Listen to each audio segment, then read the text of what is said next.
ça. Deuxième, vous êtes un peu révolté, mais on sent que c'est pas assez. La première mi-temps, ça n'a vraiment pas été ça. Je pense que c'est une première mi-temps catastrophique, dû aussi à la qualité de l'équipe de Metz.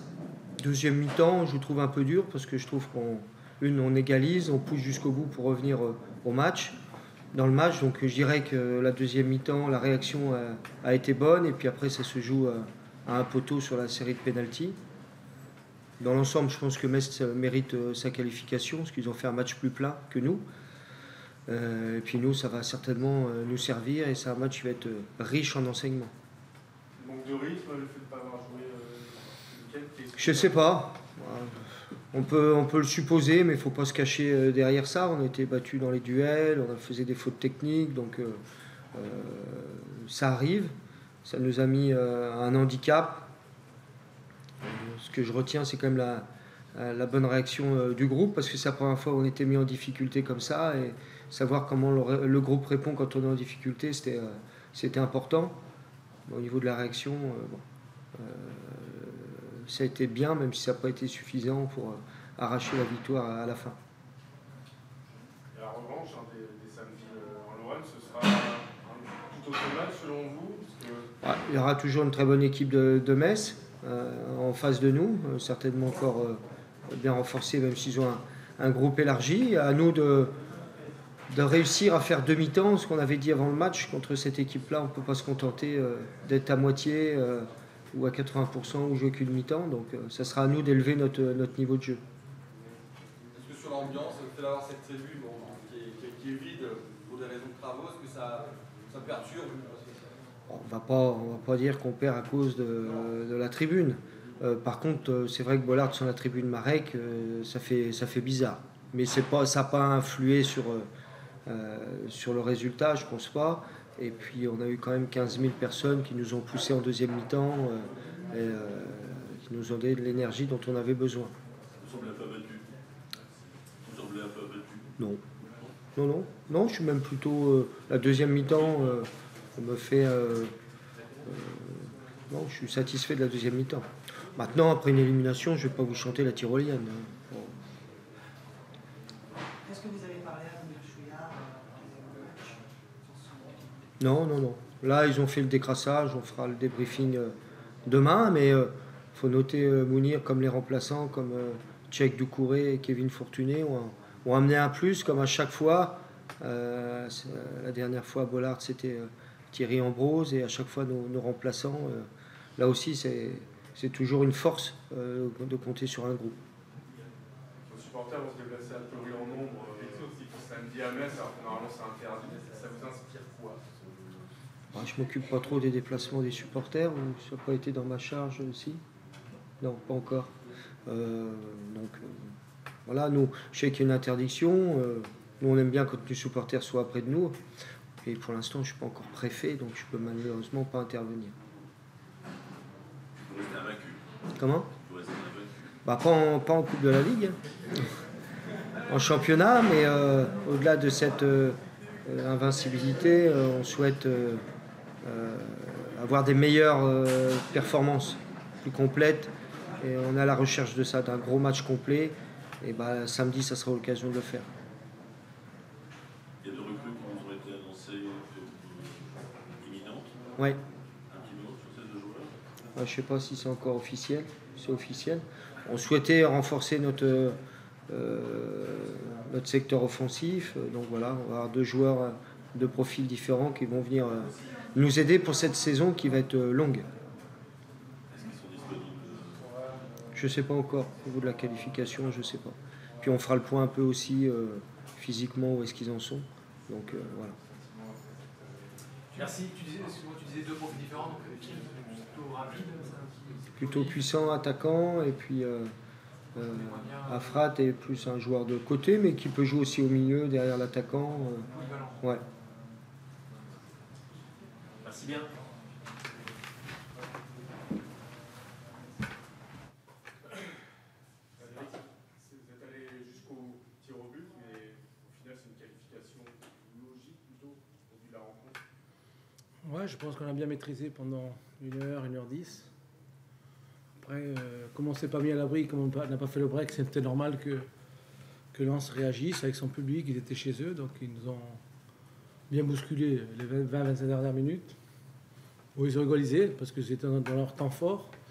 Nous, on n'arrivait plus à sortir, mais je pense que sur l'ensemble du match, on mérite la victoire, mais il faut qu'on soit un peu plus efficace parce qu'on doit trop d'occasions nettes pour être 1-0 à la 85e.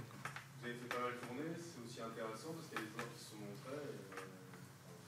Là-dessus, c'est intéressant. Écoutez, moi je fais pas tourner pour faire tourner, je fais tourner parce que je pense d'abord que les joueurs ont le niveau, et puis parce qu'ils le méritent à travers leur investissement à l'entraînement. Donc j'ai fait tourner, c'est vrai, mais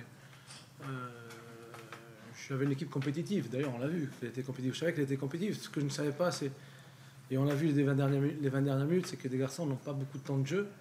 Et sur une heure et demie, ils ont souffert et il leur manque un petit quart d'heure à la fin. Donc ça c'est vu.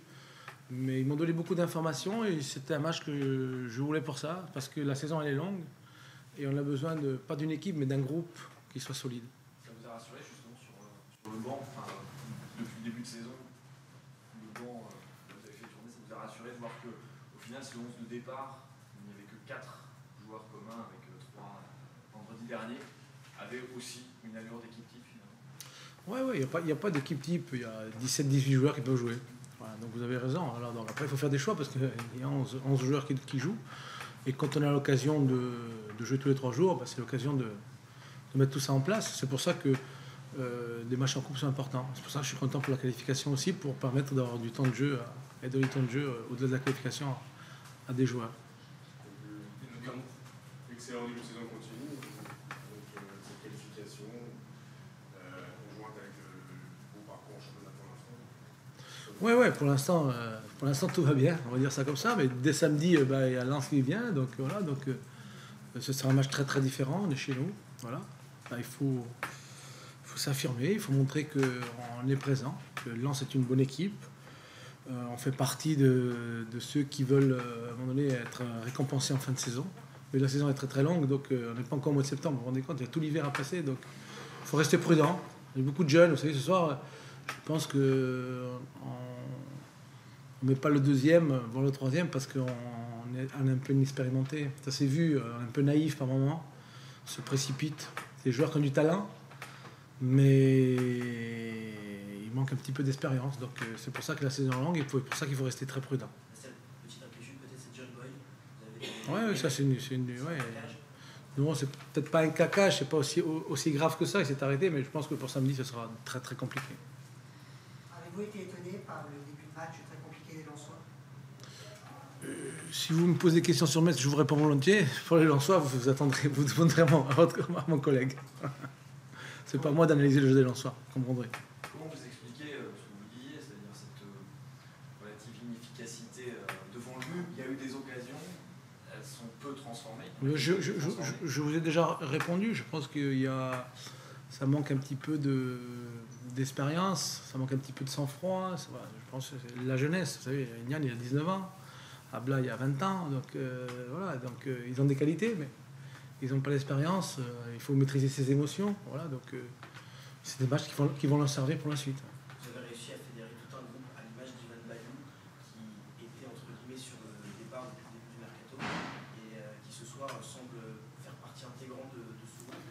C'est ça aussi la force du FCMS. Écoutez, nous on a l'habitude de bien traiter les gens. Donc voilà, et Ivan s'est entraîné normalement avec nous. Il y a des questions qui partent, mais on a toujours traité comme il se doit, comme un joueur du FCMS. Et puis si c'est un joueur du FCMS, vous avez vu qu'il a beaucoup de qualité. Donc moi je serais très content qu'il reste. Voilà. Après on verra, donc il reste encore 3 jours. Vous savez, un mercato interminable. C'est comme ça, mais bon, je pense que le fait d'avoir un club familial, c'est important. On n'est pas là parce que le match encore à Lens à discuter. Par contre, la trêve va faire du bien quelque part. Que ce soit justement parce que le mercato va se terminer, donc ça durera 5 mois. Bon, c'est pas tellement la trêve qui va faire du bien, c'est le fait que le mercato se termine, parce que c'est quand même pénible de toujours avoir cette épée Damoclès sur la tête où on dit on ne sait pas ce qui va se passer. Bon, c'est comme ça, on va pas réformer le football ici ce soir. Ce qui est important, c'est de revenir à un match par semaine. Je Je pense que c'est ça le plus important. C'est pas tellement la trêve internationale. La trêve internationale, des fois, ça casse un petit peu le rythme. Mais revenir à un match par semaine, je crois que c'est plus cohérent, surtout en deuxième division où les garçons sont très jeunes. Je parle pour mon équipe, ils sont très jeunes et ils sont pas là pour jouer tous les 3 jours. Ils sont là pour faire des semaines complètes et puis le match en fin de semaine. Ils sont pas là pour jouer 3 jours. Je pense que le calendrier du mois d'août n'est pas très cohérent par rapport à cette donnée-là. Voilà. Mais après, il faut bien placer les matchs. Donc, voilà. Un mot sur l'absence de vos supporters en mars. Qu'est-ce que vous en avez pensé? C'est toujours dommage que les supporters ne puissent pas aller à l'extérieur. Donc, je trouve que il nous manque quelque chose. Voilà. Il manque quelque chose, que ce soit pour nous ou pour les autres. Je pense qu'un jour, il faudra peut-être trouver une solution. Moi, j'en ai pas de solution, mais est-ce que le fait d'interdire, c'est une solution? Je ne sais pas. C'est pas à moi de répondre à cette question-là. Mais c'est dommage quand même de ne pas avoir son public qui suit son équipe. Et puis c'est valable aussi pour les Lensois quand ils vont venir à Metz samedi. Sur le prochain adversaire, vous préférez une Ligue 1, vous jaugez à ça, ou vous restez avec une Ligue 2 que vous allez de façon revanche? Écoutez, je pensais pas à ça, je pensais au match du samedi. Je suis désolé. je suis désolé. Voilà, j'en sais rien. Écoutez, il reste pas beaucoup de Ligue 2. Hein. Voilà. Mais moi j'ai dit aux gars avant le match, ça serait bien de passer parce que comme ça on peut se mesurer une Ligue 1. Voilà, donc voilà. Ce qui est important, c'est de recevoir. Je pense que c'est bien. Voilà. Merci. Merci à vous.